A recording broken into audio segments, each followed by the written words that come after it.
Good morning. Welcome to the Morning Minute. My name is GARDNSOUND, and today we're talking about EQing and additive synthesis. And what I want to talk about today is a different way, a different approach of looking at EQ and looking at frequency spectrum issues and mix issues. What I'm going to suggest that you try out today is something that I've been doing for a little bit now that I actually picked up from one of my mentors. And it's a great way of looking at EQ as maybe a crutch. You might be overusing an EQ.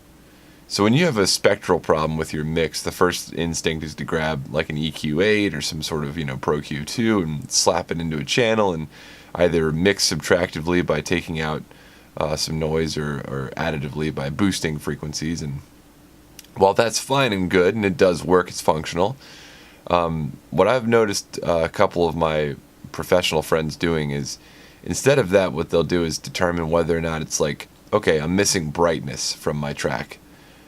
Instead of putting a shelf onto my percussive elements and boosting that brightness, what I could do is just put more percussive elements that are already bright into the mix, like create new channels, put more instruments in there.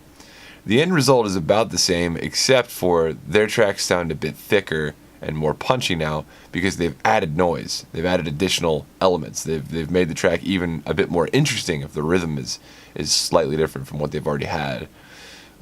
So that's just something to consider for today. Maybe next time you reach for an EQ, try adding a different instrument that contains the timbre elements that you're looking for instead. But there you go. This has been the Morning Minute, and my name is GARDNSOUND. I'll see you tomorrow.